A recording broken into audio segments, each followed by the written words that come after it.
gracias también por la invitación.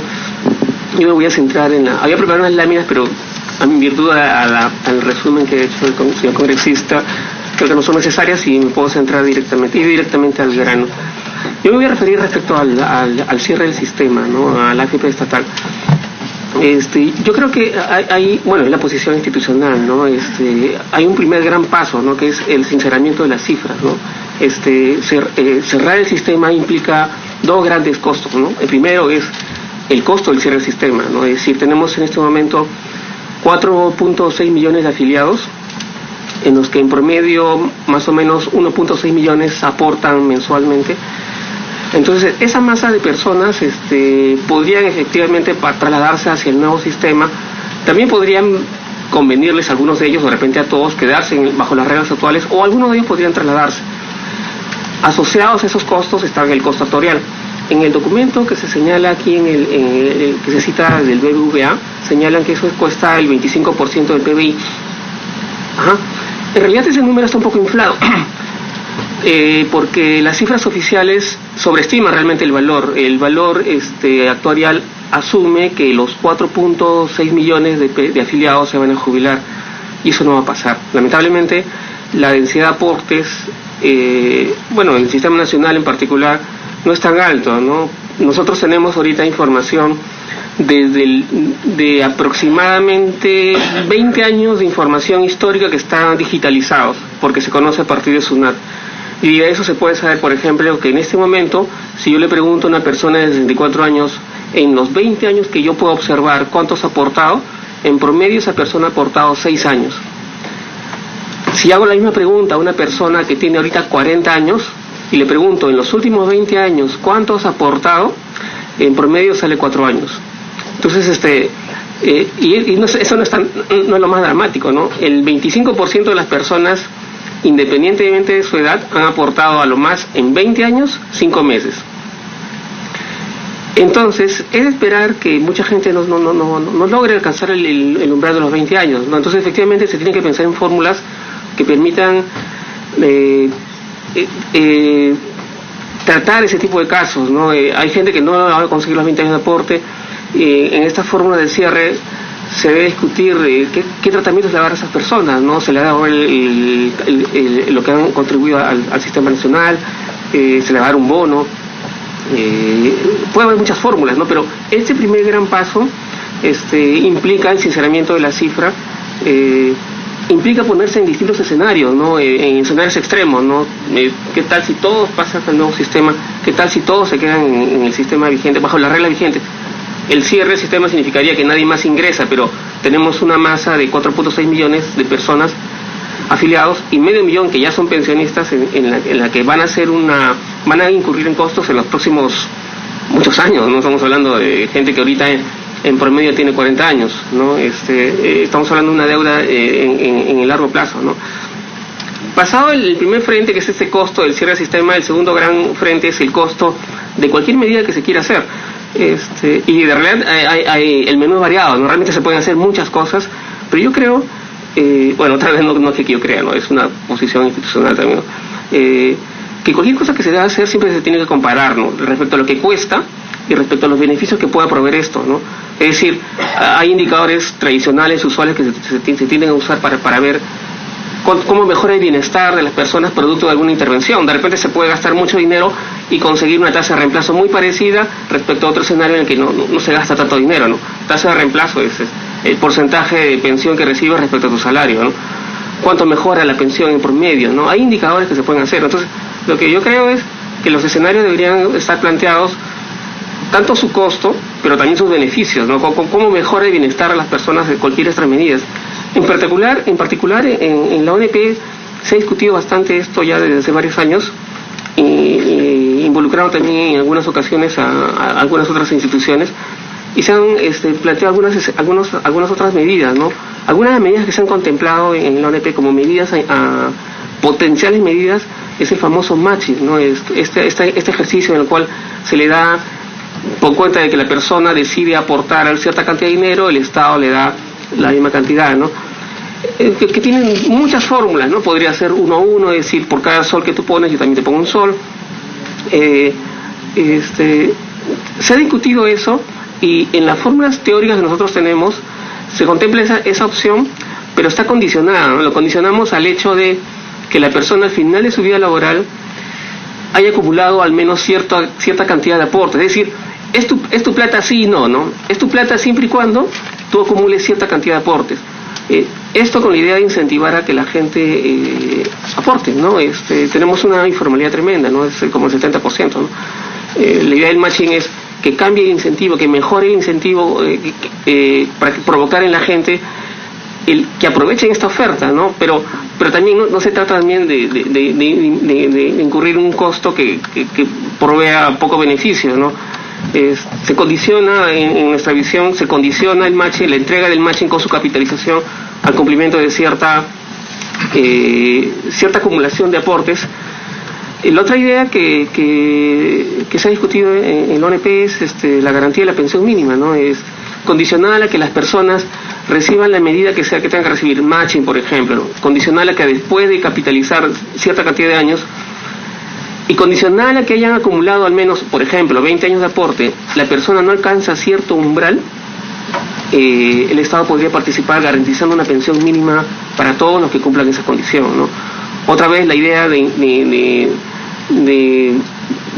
condicionar a la cantidad de aportes es tratar de incentivar a que la gente aporte.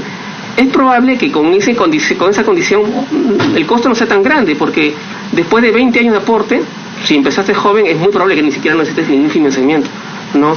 El problema suele pasar en las personas cuando deciden aportar en edad ya avanzada, ¿no? Por ejemplo, 35 años, ¿no? Ya no es un momento en el cual la capitalización te permitiría tener una pensión interesante, ¿no? Por eso, de hecho, también en lo que se ha discutido dentro de la ONP es que en el caso del matching, la oferta exista siempre y cuando la persona tenga menos de 35 años, ¿no? Con la idea otra vez de que aporte en el momento crucial de su vida, ¿no? Que es el momento en el que la ventana de capitalización es tan grande que es muy probable que no necesite ninguna transferencia estatal al final de su vida laboral. Sí, por el momento solo son las cosas que quería delinear. Luego, si quieren, podemos conversar acerca de algunas otras cifras, ¿no? Muchas gracias a José Valderrama. Diego Macera, del Instituto Perón de Economía. Muchas gracias por la invitación, congresista Violeta.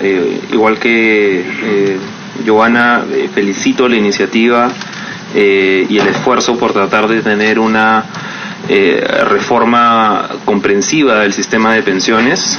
Creo que parte del problema de los últimos años ha sido que hemos tratado esto de una manera similar a como el sistema de pensiones existe hoy día, ¿no? Que es de una manera fragmentada, con cambios aislados que muchas veces han perjudicado al sistema más de lo que lo han ayudado. Tratar de ver una reforma integral es necesariamente la manera de abordar un tema tan complicado. Comparto el diagnóstico en buena cuenta. Yo agregaría que en realidad el problema principal del sistema de pensiones es su baja cobertura, ¿no? Hoy no es lo que normalmente coloquialmente decimos nosotros cuando hablamos pues de la ONP y la AFP, que las pensiones, que las comisiones es un libro de blancos, ¿no? Estamos hablando para el 20%, 25% de las personas que aportan regularmente y el otro 80% bien gracias. Y relacionado con el problema de cobertura, tienes el problema de densidad, ¿no? Como mencionaba el señor Valderrama, puedes tener 4,5 millones de afiliados, pero como aportantes es un tercio de eso. Entonces no basta solamente con estar afiliado a la AFP y la ONP, sino que si no cotizas justamente por la prevalencia de la informalidad, da exactamente lo mismo. Entonces son los dos problemas principales. Vinculado a eso tienes temas de reformas ya estructurales, sobre todo en la ONP. Hay también tareas pendientes de la AFP. Y bueno, y sobre este rollo estructural hemos estado, como decía al comienzo, malogrando el sistema en los últimos años, ¿no? Empezando por el gran forado, la gran erosión que ha sido la ley del 95.5.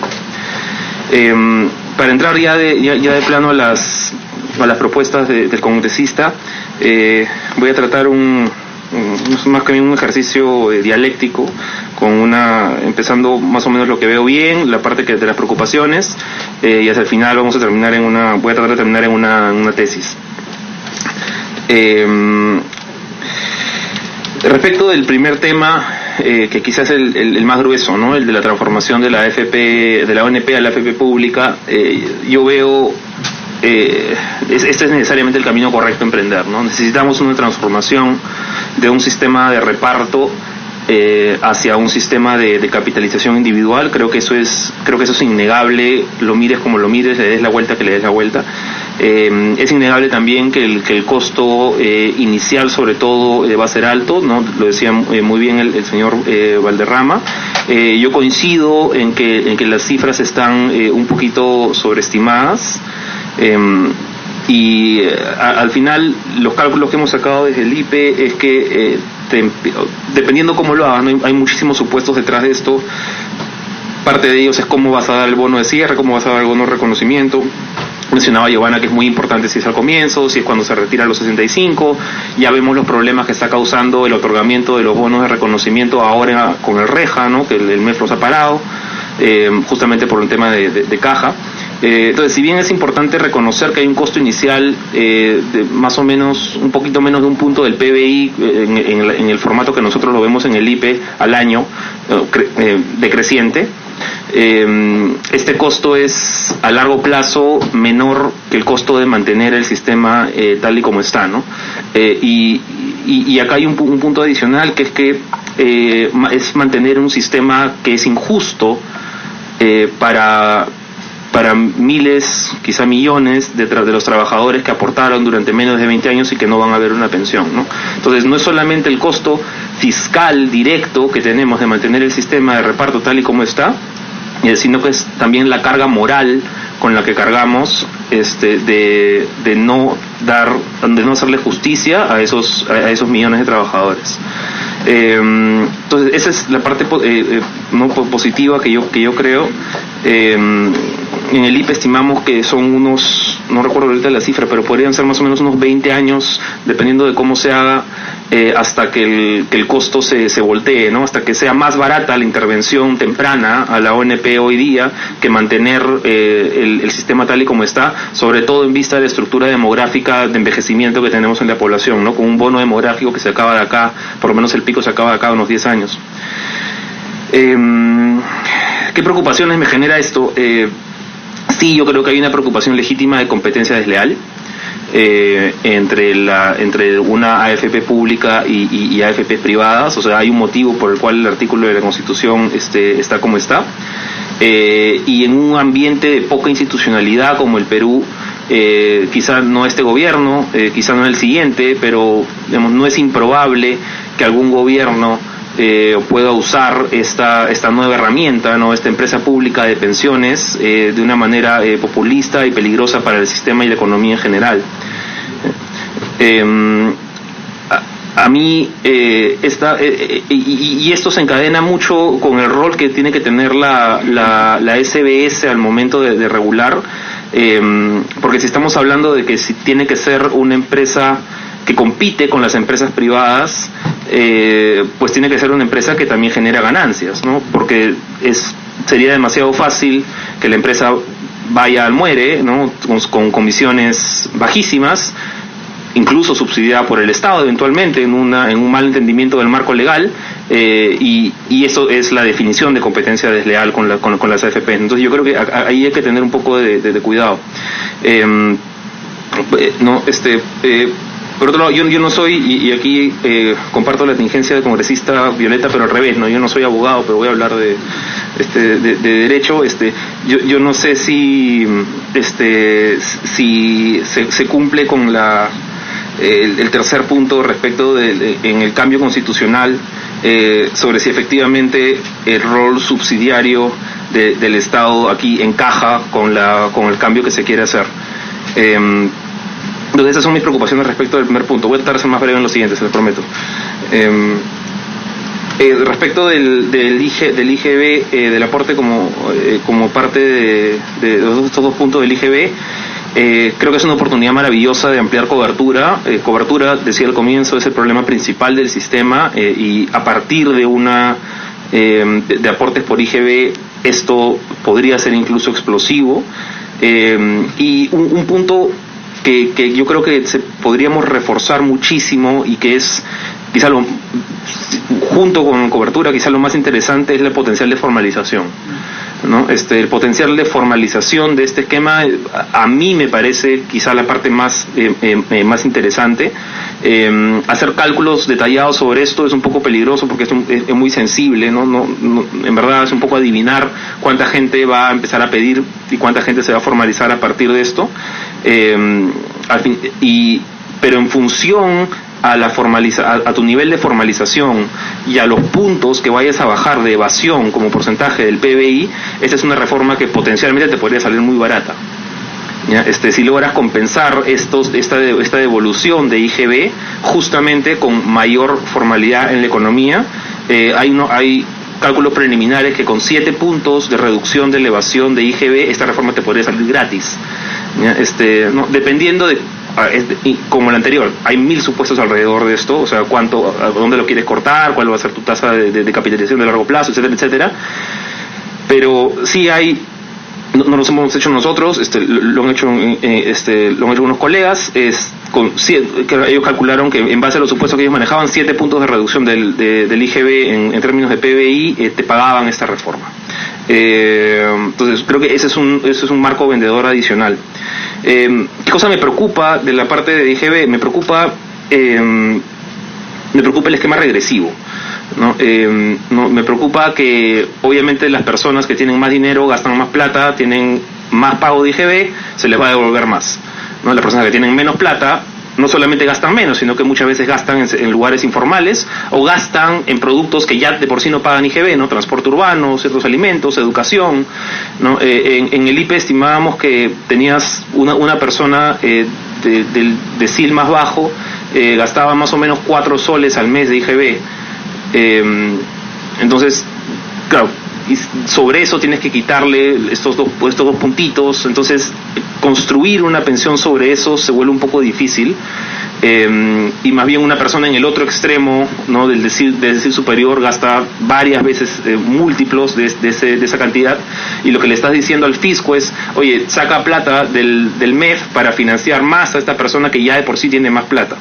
Entonces esto es solucionable, eso se arreglan con algunos candados, ¿no? Pero hay que pensar bien los candados, ¿no? Los candados, hubo una propuesta que se está trabajando, que es el candado es que la persona tenga trabajo formal, ¿no? Si tiene trabajo formal, esto del IGB ya no aplica. Yo no estoy tan de acuerdo con eso, pero es una alternativa. Otra opción es, oye, cuando llegas a cierto monto de SIC, esto del 2% de IGB se desactiva. Eso podría ser una alternativa, ¿no? Otra opción, cuando llegas, si estás ganando más de 5.000 soles, solamente se puede devolver IGB hasta, no sé, por decirte, 50 soles al mes, ¿no? Sobre 50 soles al mes ya no te voy a financiar. O sea, ya no por stock, sino por flujo. Entonces, creo que hay muchas maneras de cortarlo, pero la preocupación sigue siendo la misma, y es que no sea un sistema demasiado regresivo, ¿no? Que le dé más al que más tiene y menos necesita, y menos al que más lo necesita. Y luego hay algunas consideraciones un poquito más operativas, ¿no? Con el tema de boleta electrónica, la difusión, la masificación de la boleta electrónica, 1,5 millones de establecimientos que lo tienen hoy día. Entiendo que la SUNAT podría estar en capacidad de hacer esto operativo en 1 año y medio o 2. Eso desde fuentes de la SUNAT. Desde el MEF creo que hay un poquito más de escepticismo respecto de que esto pueda ser operativo. O sea, más allá de que haya la plata sea una mala idea o una buena idea, que se pueda hacer operativamente por el DNI, por las boletas electrónicas, por la digitalización que hay hoy día, entiendo que desde el MEF hay un poco de escepticismo de que se vaya a lograr. Y lo último es un tema de economía del comportamiento, ¿no? De behavioral, ¿ya? Que es que para que esto funcione, tiene que ser efectivamente masivo y tenemos que tener los mecanismos de comunicación adecuados para que la población pida el boleta. Porque si no volvemos a caer sobre lo anterior de que solamente las personas más informadas, las que más saben, las que menos necesitan, van a pedir su devolución de IGB, y las personas que están más alejadas de los mercados, con más necesidades, más pobres, menos informadas, esas son los que no van a pedir su IGB, y sería justamente a las personas a las que queríamos alcanzar desde el primer momento. Entonces, ¿cómo va a ser la campaña comunicacional de esto? Es clave para su éxito, sobre todo si estamos pensando en formalización. Sobre el seguro de longevidad no me voy a extender demasiado porque no he visto todavía la propuesta en mucho detalle. Solamente voy a comentar que me parece un regreso acertado hacia la esencia del sistema de pensiones. Creo que es una manera original de regresar a lo que el sistema de pensiones siempre debió ser, que es una cosa más parecida a una renta vitalicia. No me queda todavía muy claro cómo es la estructura de financiamiento, pero eso lo podemos conversar después, pero esa es la única parte que no me queda clara y que me genera un poquito de preocupación todavía. Respecto del capital semilla, sí, efectivamente también es una propuesta que trabajamos en algún momento en el IPE. Es una solución súper interesante de largo plazo. En este país siempre es una preocupación estas soluciones de largo plazo porque se van a cosechar en 40 años y sabemos que los ciclos políticos no duran eso, felizmente. Y ahí la preocupación es el costo de oportunidad en el tiempo, ¿no? No es tan cara. La propuesta inicial son de 1.600 soles, no es especialmente cara, pero digamos, poniéndonos en un escenario súper optimista, el Perú crece de acá 6% en los siguientes 40 años, 50, 60 años, el nieto que hoy es rico, ¿no? el nieto peruano en el 2080, podría decir, oye, ¿por qué mi abuelo se privó de tener, mejor educación, infraestructura, tal? Él era más pobre que yo, esos 1.600 soles yo no los necesitaba, él los pudo usar mejor que yo. Entonces ese costo de oportunidad en el tiempo es la única parte que creo que hay que mirar con cuidado, para no estar subsidiando generaciones futuras que quizá lo necesitan un poquito menos que la generación de hoy, que es necesariamente más pobre. Y finalizo con el comentario general diciendo nada que, todas estas, excepto la parte de costo de longevidad que como digo no estoy muy claro respecto al financiamiento, involucran un costo fiscal, ¿no? Y como propuesta integral yo creo que hay que mirar en conjunto el efecto sobre el sistema de pensiones y también el efecto acumulado sobre el fisco y la potencial sostenibilidad de largo plazo, ¿no? Tenemos esta de AFP pública, es 1% del PBI al año quizá, dependiendo de cómo se haga. Esta de IGB de nuevo lo han calculado en más o menos 5.000 millones de soles, es un poquito menos de un punto al año. El de semilla creo que eran 2.000 millones de soles, si no me equivoco. ¿Cuánto? 1.200. 1.200 ya eso es, un quinto de punto. Entonces ya podríamos estar hablando de quizá 2 puntos.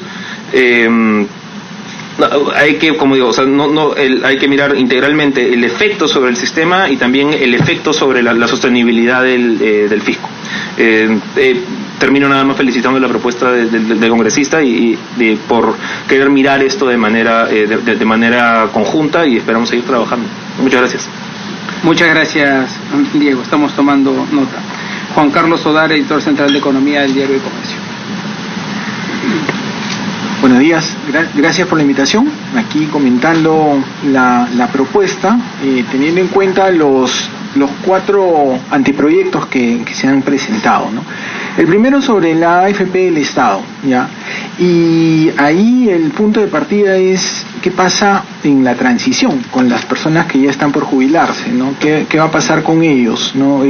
¿Van a seguir teniendo el problema de que si han aportado menos de 20 años no van a tener pensión? ¿O cómo se va a financiar esa pensión si es que esas personas van a estar inscritas, digamos, dentro del régimen de lo que sería cualquier otra AFP, ¿no? Ahora, se confía en el poder de que la AFP estatal pueda generar un aumento en la afiliación, a partir de que hay cierto rechazo a las AFP, digamos, a las privadas, ¿no? Y que si es estatal podría haber una mayor disposición a inscribirse. Ahí, digamos que podría también haber un problema de ingreso, y que no necesariamente las personas, aún si tuvieran una mayor oferta, digamos, del servicio financiero, no necesariamente estarían dispuestas a acceder, si es que eso implica sacrificar 10% de un ingreso bajo, ¿no? Entonces ahí hay que tener en cuenta ese riesgo, sobre todo para las personas de menor ingreso, los independientes, que de repente voluntariamente no se afilian, y eso podría estar implicando de repente una tasa de afiliación menor, o mejor dicho, una tasa de aporte menor mensualmente a personas independientes que voluntariamente se inscriban en la AFP estatal, y que eso de repente pudiera ser considerado adicionalmente como un matching para compensar lo que falte, ¿no? Entonces es una posibilidad. Lo otro es también esta confianza en que la AFP estatal genere mayor competencia, ¿no? Y esa confianza en la competencia, no sé si es que esté vinculada con esta idea de que la AFP no tenga un objetivo de lucro, ¿no? Es decir, de repente, si no tiene objetivo de lucro, podría decir, bueno, mi comisión es cero, ¿ya? Entonces simplemente recibo los aportes y trabajo con esos aportes, y lo que salga de pensión, eso va a ser, digamos, para las personas que hayan entrado, pero ¿quién financia entonces a la AFP estatal, ¿no? Entonces hay ahí un riesgo. ¿Cuál sería la fuente de ingresos para esa AFP estatal, que va a competir ya no en igualdad de condiciones, porque va a estar diciendo que no tiene un objetivo de lucro? Entonces ahí habría que tener en cuenta esas consideraciones en el punto 1. En el punto 2, el fortalecimiento del sistema previsional y la formalización financiada con IGB.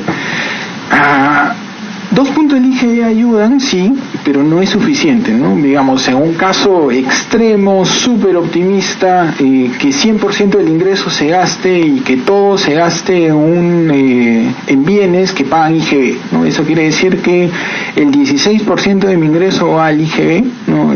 Más el 2% de IPM, y entonces de ese 16% que estoy pagando, ¿no? 16avos van al fondo del FP. Eso quiere decir que es 2% de mi sueldo anualmente. Entonces estoy llevando 24% de mi sueldo a aportes a este esquema, versus, digamos, lo que tienen ahora en este momento el promedio del sistema previsional, que más o menos es 5 de cada 12 meses está aportando, lo cual quiere decir que es alrededor de 42% del sueldo. Entonces estamos hablando de que es igual menos que lo que está aportando alguien que ya está en el sistema privado.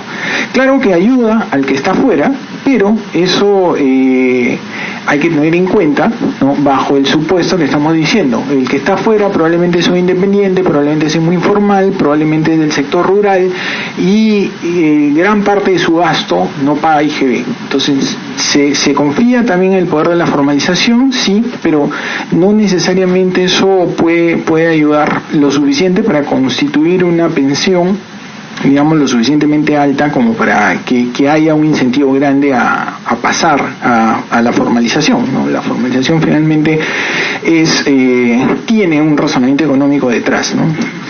Ahora, dada la estructura actual del IGE, ¿no? Dedicarle 2/16avos a esto es ahorita 1% del PBI, ¿no? Si estamos pensando en que la formalización aumente, entonces puede ser mayor, ya, de acuerdo, pero ese 1% del PBI, partiendo de una situación de déficit, implica la necesidad de compensarlo. ¿Cómo lo vamos a compensar, no? Entonces ahí el tema es, ya, parte se mejora por la formalización, pero también de repente cabría discutir el tema de las exoneraciones, ¿no? Y pensar en la estructura del gasto en las personas, sobre todo en el sector rural, que son personas que no necesariamente realizan el consumo o las compras de manera como la conseguimos en la zona urbana, sino que mucho es trueque, mucho es economía de subsistencia, ¿no? Entonces invierten, digamos, en bienes producidos por ellos mismos, entonces no hay una transacción, ¿no? Entonces, ¿cómo se puede ayudar a ese segmento rural? Y también, al igual que en el primer caso, el tema es qué pasa en la transición, ¿no? ¿Qué pasa con una persona que ya esté cerca de los 65 años al momento que se implementa este esquema del IGE, ¿no? Entonces, de repente a esa persona simplemente no, en 5 o 10 años por delante, antes de que se jubile, no hay ningún incentivo para que esa persona constituya ese aporte, ese gasto, ese fondo que estaría armando, ¿no? Entonces, de repente, en ese esquema, en ese razonamiento, la informalidad para esos mayores de repente 50, 55 años, probablemente la reducción en la informalidad sea muy baja, ¿no? Porque no hay incentivo a formalizarse ahí, ¿no? Entonces, nuevamente, también pensar en la transición. En el caso 3, en la creación del seguro de longevidad, ¿no? Se menciona que hay ahí un 2 a 4% de cotización al seguro de longevidad, lo cual es un costo adicional de pertenecer al sistema de pensiones, y entonces uno pensaría, ¿quién va a financiar eso, no? Ese 2 a 4% de cotización va a ser a cuenta del empleador, va a ser a cuenta del trabajador. ¿Qué efecto puede tener eso en la contratación formal también, no? Y además estaríamos viendo que esto es una especie de un subsidio ciego, ¿no? Una especie de lotería donde las personas aportan algo que no saben cómo va a pasar dentro de X años, ¿no? Cuando ya tengan, si es que efectivamente llegan a los 80 años, ¿no? Entonces, podría ser ahí más bien reversivo en cierta medida, ¿no? Porque las personas de menor ingreso probablemente sean los que tengan menor expectativa de vida, y entonces financien más a las personas de mayor ingreso que tengan una expectativa de vida mayor, ¿no? Entonces, ese financiamiento, ¿no? Hay que probablemente discutirlo un poco más, ¿no? Y una cosa que también llama la atención mucho es que se destaca que las rentas vitalicias son administradas por las compañías de seguros, ¿no? Y ahí se abre la posibilidad de que la renta vitalicia la administre la AFP estatal o una entidad estatal, con lo cual entonces estaríamos hablando ya no solamente de una AFP estatal, sino de una aseguradora estatal, ¿no? Para que financie una renta vitalicia, ¿no? Entonces ese ya es, digamos, una estructura nueva, o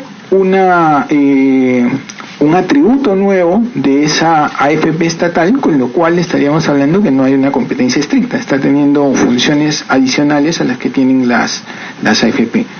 Y un paréntesis al respecto, se habla en la presentación de que la tabla de mortalidad es a 110 años, ¿no? Y eso simplemente es el hecho de que en algún momento la tabla de mortalidad tiene que cortarse. No es que la expectativa de vida sean 110 años, sino que la tabla no puede tener hasta 200, 300 años de que hay personas que lleguen a esa edad. Centenarios hay cada vez más, ¿no? Y entonces la tabla de mortalidad tiene que recoger eso. ¿Ya? ¿Cuál es el corte? Más de 100. O sea, escogió arbitrariamente 110, en Portugal es 125 años, pero eso no quiere decir que la expectativa de vida sean 125 años. Entonces, creo que una de las cosas también que es importante insistir y discutir en cualquier reforma previsional es que la expectativa de vida no son los 110 años que muchas veces se ha comentado sin saber, ¿no? Entonces, cierro ese paréntesis. Y la última es la de Capital Semilla, ¿no? La Capital Semilla,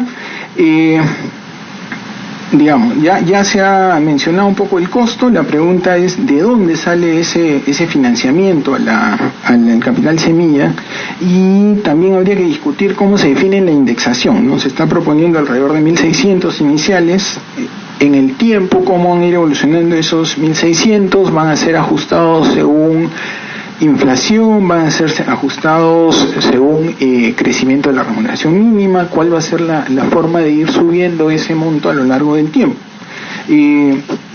Ahora, como mencionaba Diego, también hay ahí dos problemas de qué va a pasar con las generaciones en las cuales se les esté aplicando ese capital semilla, en términos de si es lo más eficiente posible en términos de costo de oportunidad el uso de esos recursos, ¿no? Es decir, a ese niño se le está dando un capital inicial que de repente de repente, podría serle más útil a ese padre de familia, el padre de ese niño, que cuando ese chico entre al colegio, ¿no? Ese capital que se ha ido constituyendo, de repente podría servirle para financiar un mejor colegio al que podría acceder en las condiciones sin ese aporte, ¿no?